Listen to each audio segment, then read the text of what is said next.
আপনি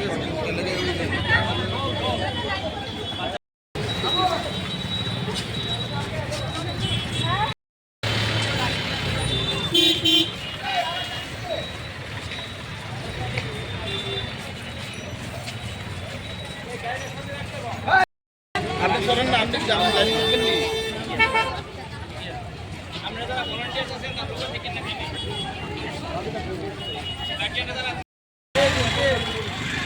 দাঁড়িয়ে আছে চলো চলো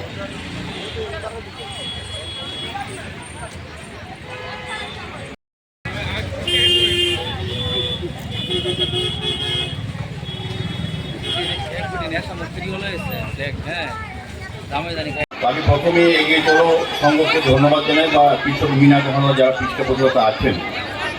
তাদেরকে ধন্যবাদ জানাই এই ধরনের মেলা অনুষ্ঠিত করার ক্ষেত্রে তাদের সহযোগী হাত বা উদ্যোগ গ্রহণ করার জন্য। আজকের থেকে 6 বছর আগে এই শহরে রাজ্যে প্রথম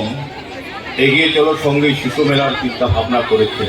যেটা কতটা প্রয়োজনীয় ছিল আজকে আমরা দেখি বিভিন্নভাবে বিভিন্ন সংগঠন প্রতিষ্ঠান ক্লাব এই কাজগুলি করছে, প্রয়োজনীয়তা উপলব্ধি করেছেন যে বিভিন্ন মেলার সঙ্গে সঙ্গে শিশু মেলার অত্যন্ত প্রয়োজন, যে শিশুরাই আগামী দিনে আমাদের সমাজ আমাদের রাষ্ট্র পরিচালনায় যারা মানুষ হিসেবে অংশগ্রহণ করবেন, প্রকৃতভাবে নিজেকে প্রকৃত মানুষের তৈরি করবে সর্বদিক দিয়ে। সেক্ষেত্রে শিশুদের বলবো যে শারীরিক মানসিক এবং প্রতিভা বিকাশের একটা প্ল্যাটফর্ম হচ্ছে এই ধরনের শিশু মেলা। এখানে যারা শিশুদের নিয়ে আসেন তারা যেমন শিশুরা পারফর্ম করেন বিভিন্ন বিষয়ের উপর, পাশাপাশি কিন্তু অভিভাবকরাও তাদের যারা অভিভাবকরা আছেন বিভিন্ন জায়গা থেকে যারা আছেন তাদেরও একটা মেলা হয়ে যায়, কিন্তু প্রত্যেকের সঙ্গে পরিচিতি বাড়ে। তারা কিন্তু প্রত্যেকটি শিশুর যে পার্সোনাল বিভিন্নভাবে আছে, বিভিন্ন শিশুদের এক একজনের এক একটা প্রতিভা বিকাশ হয় বা প্রসার হয় বা সমৃদ্ধ হয়, সেক্ষেত্রে তাদের মত বিনিময়ের মাধ্যমে কিন্তু তারা অনেকটা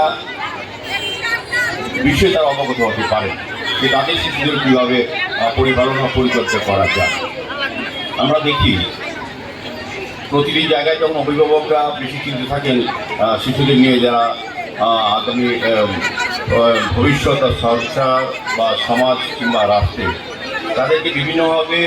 পুঁথিগত বিদ্যার পাশাপাশি অন্যান্য যে প্রতিভাগুলি তাদের বিকশিত হওয়ার কথা, বা তারা যারা বুঝেন যে আমার শিশুরা এই খেলা করতে পারবে, সাঁতার করতে পারবে ভালো, বা যে বিষয়ের উপর আমার মনে হয় সেদিকেই তাদেরকে যোগ দেওয়া উচিত। আর বিশেষ যেটা আমি বলবো যে আমাদের মায়েরা অভিভাবকরা বিশেষ করে আমরা যারা শিশুদের আমাদের সন্তানদের কথা আমরা বেশি ভাবি, পড়াশোনা করতে চাই, যতটা প্রয়োজন তার বেশি টেনে নেওয়ার চেষ্টা করি, তার ক্ষমতা আছে কিনা সে ধারণ ক্ষমতাটা আমরা চিন্তা করি না অনেক সময়। যাই হোক, তবু এই যে চিন্তাভাবনা অভিযোজনে আসে যে আমার সন্তানকে সুস্থ সুন্দর এবং শিক্ষিত করব এবং সমাজের কাজে ওনারা রাখবেন, সেই চিন্তা তাদেরকে তৈরি করা ছোটো থাকছে। কাজে আজকে যারা শিশু তারাই আগামী দিন সংসারের প্রতিপালনেও তার দায়িত্ব নেবেন, সমাজকে সুন্দর রাখার ক্ষেত্রে তাদের অগ্রণী ভূমিকা থাকবে এবং রাষ্ট্র পরিচালনার ক্ষেত্রে তাদের একটা বিশেষ ভূমিকা থাকবে। তো আমার মনে হয় এই ধরনের শিশু মেলার অনেকটা প্রয়োজনীয়তা।